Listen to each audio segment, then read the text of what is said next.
Hello guys, मैं Raghavendra Singh RSB mathematics classes में एक बार फिर से आपका स्वागत करता हूं। जैसा कि बच्चों, आप सभी लोग जानते हैं कि हम गणित कक्षा 10 के गणित के अनसॉल्व्ड पेपर की सीरीज चालू कर रखे हैं। तो उसी सीरीज में आज हम सेट नंबर तीसरा हल करेंगे 2020 का। ठीक है, तो ज़्यादा समय नहीं लेता हूँ और जल्दी से स्टार्ट करता हूँ। क्वेश्चन नंबर, चलिए आज थोड़ा और ही मूड फ्रेश कर लेता हूँ। देखिए बच्चों, जो मैंने 2 सेट हल करवाए हैं, एक्चुअली देखा जाए तो वो ज़्यादा टफ नहीं थे, बहुत ही इजी क्वेश्चन थे। फिर भी यदि आपको कठिन लगते हैं तो आप कमेंट बॉक्स में हमारे लिख दीजिए कि हमारे को ये समस्या आ रही है, ये सवाल मेरे को समझ में नहीं आ रहे हैं। मैं उसी टॉपिक पर या उसी चैप्टर पर एक पर्टिकुलर वीडियो बना दूंगा, जिससे कि आप उस चैप्टर के बारे में या उस टॉपिक के बारे में बेहतरीन पकड़ बना पाएंगे। ठीक है बच्चों, तो कोई दिक्कत नहीं है। आप बेहिचक निश्चिंत होकर कमेंट में लिखिए कि आपको ये समझ में नहीं आया। मैं बिल्कुल अगले वीडियो में या उसी टॉपिक को लेकर हाजिर होऊंगा आपके सामने। तो आप ज़्यादा से देखिए, अगर मेरी ये सीरीज आपको पसंद आ रही है तो आप वीडियो को लाइक कर दीजिए और शेयर कर दीजिए, जिससे कि आपके दोस्त, आपके पड़ोसी, आपके रिश्तेदार, ज़्यादा से ज़्यादा बच्चे इस वीडियो का लाभ उठा पाएँ। ठीक है बच्चों, तो चलते हैं, कोई बात नहीं, ज़्यादा टाइम नहीं लेंगे हम लोग, कम वक्त लेते हुए आगे बढ़ते हैं। क्वेश्चन नंबर पहला है हमारा, सेट कौन सा है? देखिए सेट है 2020 का MX सेट है 3 और ये है MX। ठीक है, ये और सन 2020 ही है, कोई दिक्कत नहीं है, 2020 ही चला रहे हैं अभी, तो उसमें कोई समस्या वाली बात नहीं है। ठीक है, तो पहला क्वेश्चन कह रहा है किसी द्विघात समीकरण ax² + bx + c = 0 जहाँ a is not equal to 0 के लिए संगत समीकरण, यानी y बराबर दिया गया है ax² + bx + c = 0। 0 नहीं है यहाँ पे। ठीक है, वो ये कह रहा है कि इसका ग्राफ कैसा बनेगा। का ग्राफ देखिए बच्चों, मैं बता देता हूँ, ये जो ग्राफ है ना, कोई भी द्विघात समीकरण हो उसका ग्राफ हमेशा परवलयाकार ही बनता है। ठीक है, और किसी भी आकार का नहीं बन सकता, ओनली परवलयाकार। ठीक है, द्विघात समीकरण का जो ग्राफ होता है वो परवलयाकार। परवलयाकार का मतलब समझ रहे हैं आप? परवलयाकार का मतलब होता है या तो ऐसा बनेगा या ऐसा बनेगा, हो सकता है यहाँ से टच होकर ऐसा बन जाए। ठीक है, वो किधर भी बन सकता है, ऐसे। इस तरह के ये जो चार है ना, ये चारों परवलयाकार हैं। ठीक है, तो द्विघात समीकरण के ज्यादातर ऐसे ही ग्राफ बनते हैं, चाहे वो डायरेक्शन कुछ भी हो सकता है डायरेक्शन हमारी यहाँ से ऐसी हो जाए, वो अलग बात है, लेकिन बनेगा ऐसा ही। ठीक है, चूल्हे की भांति। तो आप समझ लीजिए, मिट्टी के चूल्हे की भांति, नहीं तो आप गैस चूल्हे की भांति समझें और क्वेश्चन को ठीक से एनालाइज ना कर पाए। तो इसका आंसर कौन सा हो जाएगा? परवलयाकार। पहले का ऑप्शन क्या हो जाएगा? विकल्प संख्या 3 है ना, परवलयाकार। कोई बात नहीं। क्वेश्चन नंबर पहले का खा, पहले के खा में देखते हैं क्या बोला गया है। 3 cot a = 4 है, दिया गया है कि 3 cot a = 4, यानी कि यहां से हो गया है cot a बराबर, देखिए ये त्रिकोणमिति का सिंपल सवाल है, 4/3। इसका मतलब क्या होता है? ये त्रिकोणमिति में क्या होता है? ये होता है a/l, यानी कि आधार बटे लंब। तो ये मैंने एक ट्रायंगल ड्रॉ कर दिया, समकोण ट्रायंगल है ना, ये हो गया है मेरा 3, ये हो गया 4। ये एक पाइथागोरियन ट्रिपलेट्स मैंने पिछले वीडियो में बताया भी था कि 3 4 5, ये एक पाइथागोरियन ट्रिपलेट्स है। तो अगर किसी भी त्रिभुज की 2 बजाय 3 4 हैं तो अगली अपने आप हो जाएगी 5, तो ये वाली हो गई 5। ठीक है, चलिए नेक्स्ट। तो हमसे सेक ए का मान पूछा गया, तो सेक ए का मान क्या हो जाएगा बच्चों? सेक ए, ये वाला एंगल हो गया मेरा ए। सेक का मतलब क्या हो गया है? कॉस का उल्टा। कॉस क्या होता है? कर्ण, आधार बटे कर्ण होता है, तो ये हो जाएगा कर्ण बटे आधार। ठीक है, यहां से क्या हो जाएगा? कर्ण का मतलब हो गया है 5, आधार बटे 4, तो 5/4 इसमें कहीं दिया गया होगा, ऑप्शन नंबर 2, विकल्प संख्या 2। ठीक है, इसी प्रकार क्वेश्चन नंबर पहले का गा क्या बोल रहे हैं, चले देखते हैं।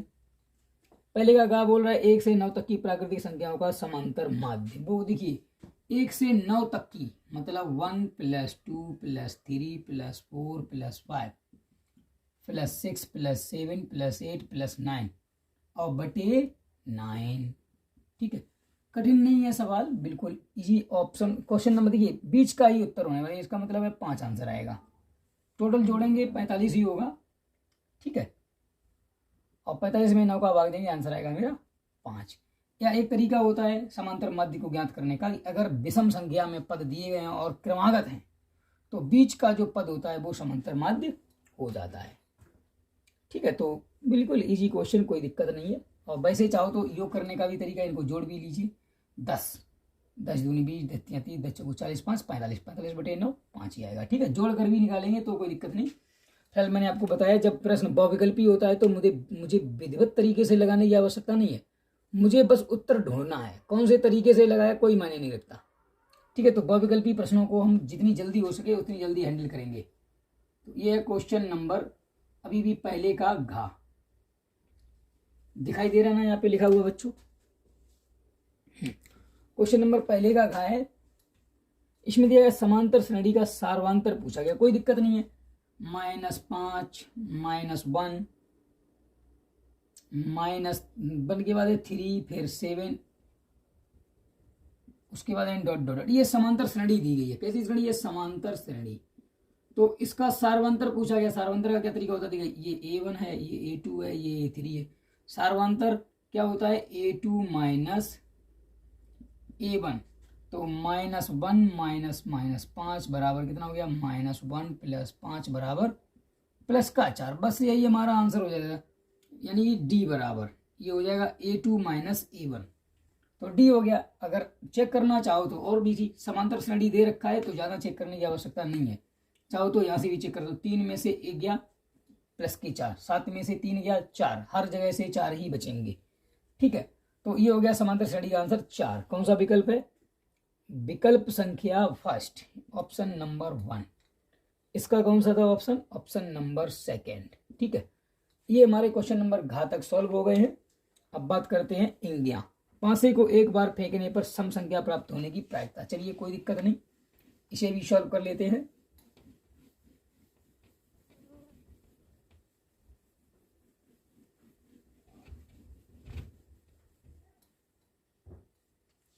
क्वेश्चन नंबर दिया गया है पहले का इंगिया।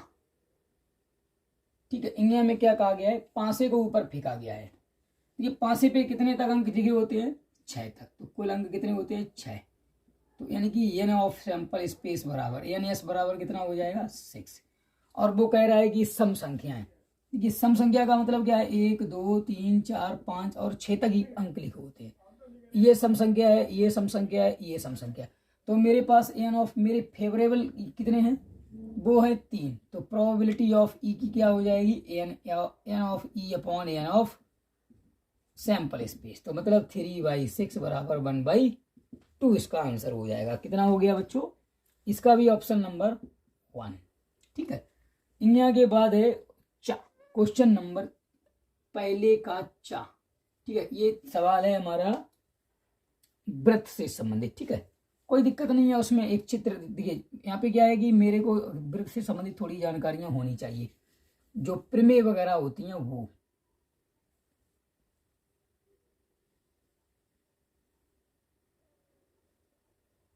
ठीक है, इस तरह से वृत्त बन गया।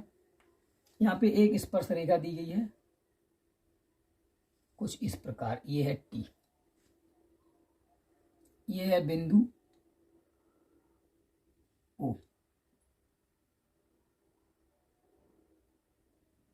ठीक है, ये इसका सेंटर से डाल दिया गया है। और ये यहाँ पे एक जीवा खींची गई है। ये जो बिंदु है P, ये है Q, और यहाँ से एक ऐसे और इस तरह मिलाया गया है। ये जो पॉइंट है R है, और यहाँ से भी इसको ऐसे मिला दिया गया। ठीक है, और ये वाला जो एंगल इसमें दिया गया QPT, मतलब ये जो एंगल दिया गया है, ये वाला जो है QPT, कोण QPT बराबर दिया गया है 70 डिग्री, है ना, सॉरी 60 डिग्री दिया गया है, 60 डिग्री। तो पी ओ क्यू का मान पूछा गया, मेरे से ये वाला मान पूछा गया, ये वाला मान पता कैसे चलेगा बच्चों? देखिए कैसे पता करते हैं हम लोग। एक प्रमेय देखिए, इस यहां से क्या करेंगे हम लोग, इसको ऐसे मिला लेंगे, ऐसे, ठीक है। यहाँ पे कोई भी बिंदु डाल देंगे हम, पी क्यू आर एस मान लेते हैं, ठीक है। तो मेरे को ना ये वाला पहले ज्ञात करना है, ये वाला। अब बच्चों देखिए बात समझिए कि एक ही ये इसकी एक प्रमेय होती है, एकांतर वृत्तखंड में बने कोण बराबर होते हैं। एकांतर वृत्तखंड, देखिए क्या है कि मैंने जो ये लाइन खींची ना, ये वाली इसके समांतर लाइन खींची है, समझ रहे हैं आप?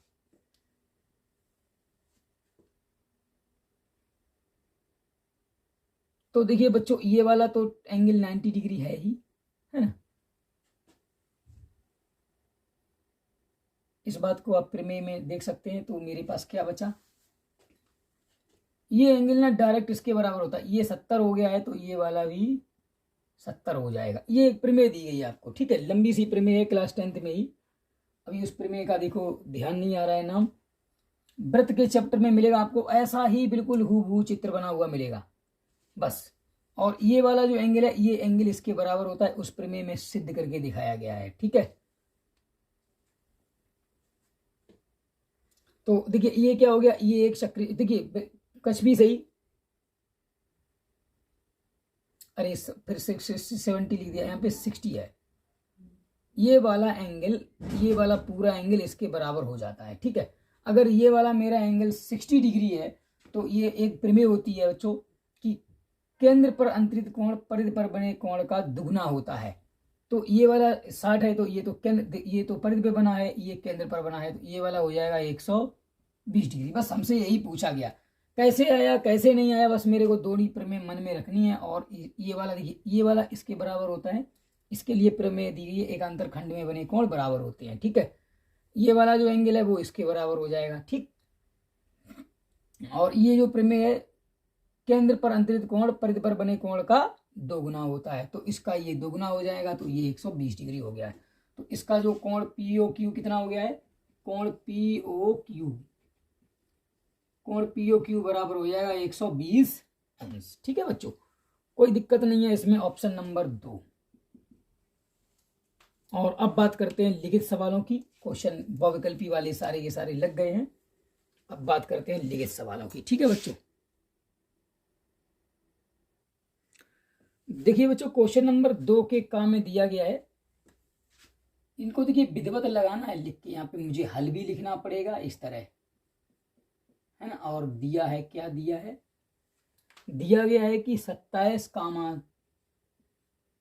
23, x माइनस 4,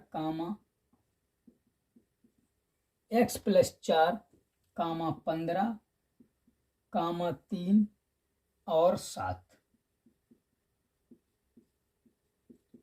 का समांतर माध्य दिया गया है ना। समांतर माध्य कितना है, 15 दिया गया है, ठीक है। तो x का मान पूछा गया, तो मेरे पास क्या तरीका है, बस समांतर माध्य बराबर फार्मूला क्या होता है, बहुत ही इजी सवाल है, कोई कठिनाई नहीं है इसमें, लेकिन ऐसा सवाल पेपर में आता 100% है, ठीक है बच्चों। इस तरीके का एक सवाल आएगा, संख्याएं बदल जाएंगी, उत्तर कुछ और बदल जाएगा बस, लेकिन इस तरह का एक क्वेश्चन आता 100% है। तो समांतर माध्य बराबर, हाँ एक चीज और बताना चाहूंगा, पहले आता था मगर अब की बार जो हमारे अवर्गीकृत आंकड़े हैं वो सिलेबस से बाहर हो गए हैं, हो सकता है ना आए, लेकिन वर्गीकृत, जब भी अवर्गीकृत मेरे सिलेबस का हिस्सा थे तब तो आता था 100%, ठीक है। अगर नहीं आया तो फिर भी वर्गीकृत आंकड़ों वाला आएगा, जिसमें F1 F2 करके किसी की बारंबारता पूछी जाएगी आपसे। तो समांतर माध्य बराबर क्या होने वाला है, इन संख्याओं का योग, मतलब 27 plus 23 plus x minus 4, x plus 4 plus 15 plus 3 plus 7, total संख्याएं कितनी है, 1 2 3 4 5 6 7 है, ठीक है। ये यहाँ रख दिया, तो यहाँ पे कितना हो गया, देखिए ये तो हो गया 15 दिया गया है सवाल में ही, 23 27 50 हो गए सीधे, 50, 4 से 4 कैंसिल हो गया, 50 और 10 60 70 5 75 है ना। देखिए 10 और 10 20 मतलब 25 है, सीधे से 50 और 25 75 हो गए बटे 7। अभी यहाँ पे प्लस का 2x और है ऊपर, जो x बचे थे ना वो 2x।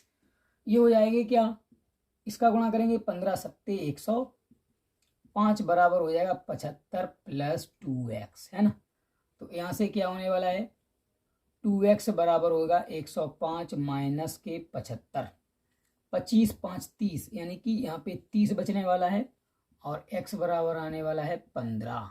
ठीक है बच्चों, कोई दिक्कत नहीं है इस तरह सवालों में, x बराबर 15 आंसर आ गया है। अब नेक्स्ट क्वेश्चन लगाएंगे हम लोग। मैदान में खड़ी एक कार का 75 मीटर ऊंची मीनार से अवनमन कोण 30 अंश है। मीनार के आधार से कार की दूरी पूछी गई। चलिए कोई दिक्कत नहीं है, बहुत ही इजी क्वेश्चन ये भी है, हाइट एंड डिस्टेंस का सवाल है। ठीक है बच्चों, ऊंचाई और दूरी का क्वेश्चन है, दिया गया है, बहुत ही आसान सवाल है, इसको भी सॉल्व करते हैं हम लोग, कोई दिक्कत नहीं है। आप बस सवालों को ठीक से समझते रहिए। मैदान में खड़ी एक कार, चलते मान लेते हैं यहाँ पे एक कार खड़ी है, 75 मीटर ऊंची मीनार से अवनमन कोण। देखिए ये कहीं यहाँ पे मीनार खड़ी हुई है, ए बी मीनार है। ठीक है, अभी देखते हैं हम लोग ये वाला,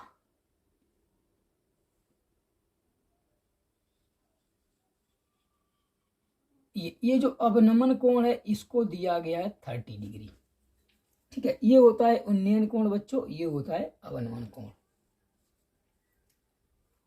तो ये कितना दिया गया है हम लोगों को, 30 डिग्री अवनमन कोण दिया गया है 30 डिग्री। ये कुछ इस तरह से ये वाला एंगल दिया गया 30 डिग्री।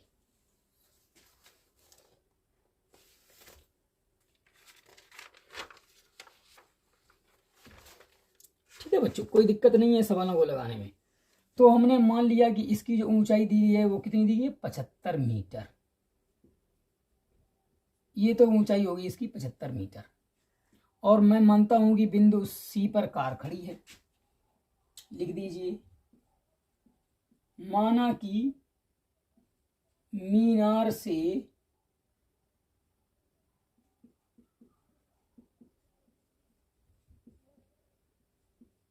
कार की दूरी x मीटर है। ठीक है, जैसे ही हमने इस बात को माना कि ये यहां से यहां तक x मीटर है, तो यहां पे क्या होने वाला है, तब समकोण त्रिभुज है ना, समकोण त्रिभुज ए बी सी में क्या होने वाला है, 10। देखिए ये क्या है, 10, ये तो हो गया है मेरा लंब। ठीक है, ये हो गया है आधार, तो ये क्या होता है लंब। 10 30 डिग्री बराबर हो जाएगा L बटे ए। L बटे ए का मतलब है x बटे एच है ना। एच तो यहाँ नहीं है, यहाँ पे 75 75, तो क्या होने वाला है 1 बटे √3 बराबर x बटे 75 है ना। तो क्या हो गया, x बराबर हो गया है 75 बटे √3। ऊपर नीचे परमीकरण कर देंगे तो क्या आ गया, 75 इंटू √3 बटे 3, 25 हो गया ना, 25 3 75, तो x बराबर हो गया 25 √3 मीटर। कोई दिक्कत नहीं है, ये हमारा हो गया आंसर। ठीक है बच्चों, कोई दिक्कत नहीं है, बहुत ही इजी क्वेश्चन है, बस आपको थोड़ा सा समझना है। ये क्वेश्चन लग गए हैं। अब बात करते हैं क्वेश्चन नंबर दूसरे के गा की। ठीक है, क्वेश्चन नंबर सेकंड का गा। देखिए बच्चों, अगर आप नोट नहीं कर रहे हैं, देखिए पहले पूरा तरीका क्या है वीडियो देखने का, कि आप लोग पूरे वीडियो को पहले ठीक से समझें, उसके लिखे नहीं। जब आप लिखने की बारी आए और आप लिख ना पाए, मैं आगे बढ़ जाता हूं, तो ऐसी सिचुएशन में आप क्या करेंगे, वीडियो को पॉज कर लीजिए, वीडियो को रोक लीजिए, आप लिख लीजिए, उसके बाद वीडियो को पुनः प्ले करिए। ठीक है, तो इस तरह आपको काम करना है, लेकिन समझना पूर्ण रूप से है। ऐसा नहीं है कि आप साथ साथ लिखते रहें, अगर आप साथ साथ लिखेंगे तो आप समझ नहीं पाएंगे। है ना बच्चों। तो आप निश्चिंत रहें, इसी तरह से पहले सवाल को पूरा समझें उसके बाद लगाएं। अगर आप स्वयं लगा लेते हैं तो बहुत बेहतर होगा, इससे बेहतर कुछ नहीं हो सकता, ठीक है बच्चों। और अगर आपको लिखने की ज़रूरत पड़ती है तो आप लिखें वीडियो को पॉज करके, ठीक है। चलिए अगला क्वेश्चन है, दो विभिन्न पासों को एक साथ उछाला जाता है, एक दिग आने की प्रायिकता ज्ञात कीजिए। क्या दिया गया है कि दो पासे, है ना, दो पासे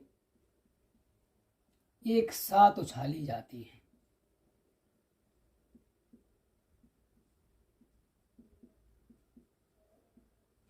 उछाले जाते हैं, तो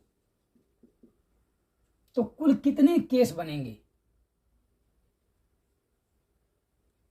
तो एन ऑफ सैंपल स्पेस बराबर हो जाएगा 6 की पावर 2, यानी टोटल 6 केस होते हैं और दो पासे एक साथ उछाले जा रहे हैं, तो 36 हो गया। उसके बाद उन्होंने क्या कहा कि एक दिग आने की प्रायिकता, दिग का मतलब क्या होता है, कुल द्विक कितने बनेंगे, देखिए कुल द्विक, द्विक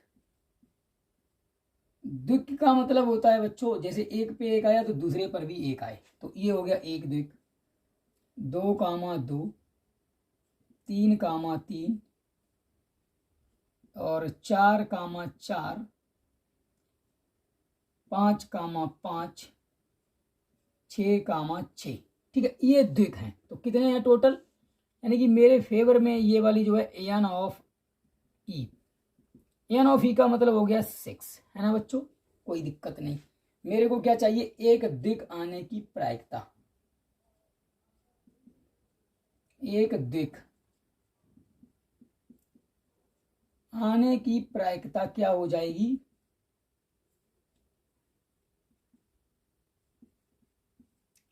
एक दिक आने की प्रायिकता का मतलब हो गया प्रोबेबिलिटी ऑफ ई, मतलब मेरे घटना घटने की प्रोबेबिलिटी। तो क्या हो जाएगा, N of sample, N of E बटे एन ऑफ सैंपल स्पेस, ये वाला। तो ये कितना हो गया, 6/36, मतलब 1/6, ये मेरा आंसर हो गया है बच्चों, ठीक है,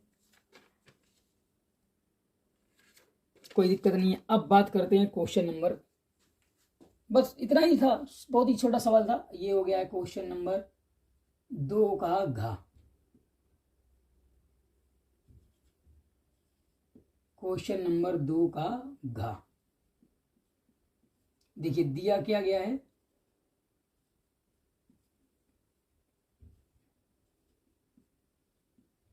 दिया है कि यदि द्विघात समीकरण, एक तो द्विघात समीकरण दिया गया है, आप द्विघात समीकरण का नाम सुनते ही समझ गए होंगे किस चैप्टर से लिया गया है, px² -2√5 px प्लस 15 बराबर 0, ये दिया गया है। के मूल कैसे हैं, मूल बराबर हैं कि समान है, हाँ मूल बराबर हैं। अब देखो बच्चों, मूल बराबर हैं, ये बात कह दी है उसने। जब किसी समीकरण के मूल बराबर होते हैं तब क्या होता है बच्चों, d बराबर 0। तो सबसे पहले मैं इसकी तुलना करूंगा, ax² plus bx plus c बराबर 0 से तुलना करने पर, है ना बच्चों। जैसे ही तुलना करेंगे तो यहां से क्या आने वाला है, a बराबर p आ गया, b बराबर -2√5 p पूरा आएगा, सिर्फ x का गुणांक है ना। तुलना कैसे करेंगे बच्चों, देखिए ये x² है, इसको छोड़ देंगे तो जो बचा है वो सब एक ही बराबर है। इसी प्रकार यहाँ से ये x और x छोड़ देंगे, जो यहाँ बचा वो सब इसके बराबर है। तो b बराबर -2√p, साथ में लिया ना बच्चों, यहाँ पे प्लस था यहाँ पे माइनस था तो माइनस साथ ले लिया। उसके बाद c के जो भी यहाँ लिखा हुआ है वो सब c होता है, तो c बराबर हो गया है बच्चों 15। तो देखिए अब चूंकि समीकरण के मूल कैसे हैं, मूल बराबर हैं, इसलिए d बराबर होता है 0। d मतलब क्या है, विविधकर, है ना, डिस्क्रिमिनेंट। तो d बराबर 0 का मतलब क्या हो गया, बी स्क्वायर माइनस 4ac बराबर 0 हो गया। तो b का मतलब हो गया माइनस के 2√5 p का होल स्क्वायर बराबर मतलब माइनस के 4 इंटू पी इंटू 15 बराबर 0 है ना। तो यहां से क्या हो जाएगा, ये दो दो दूनी 4 पंचे 20 पी स्क्वायर माइनस के 15 चौकू 60 पी बराबर 0। अगली स्टेप में क्या हो जाएगा, 20 पी तो कॉमन मिल जाएंगे इस तरह। तो क्या बचा, पी माइनस 3 बराबर 0। जब पी माइनस 3 बराबर 0 तो क्या होने वाला है, p बराबर आ गया मेरा 3। देखिए एक तो p बराबर 0 भी आएगा यहां से, जब 20 p बराबर 0 तो p बराबर 0 आएगा, लेकिन वो मान निगलेक्ट माना जाएगा मेरा। तो ये वाला ऑप्शन करेक्ट है, मतलब ऑप्शन नहीं है, ये वाला आंसर मेरा बिल्कुल सही करेक्ट आंसर है मेरा। वीडियो को लाइक करें और चैनल को सब्सक्राइब करें, बेल आइकन को प्रेस कर लीजिए ताकि नए वीडियो अपलोड का नोटिफिकेशन आपको मिलता रहे। धन्यवाद।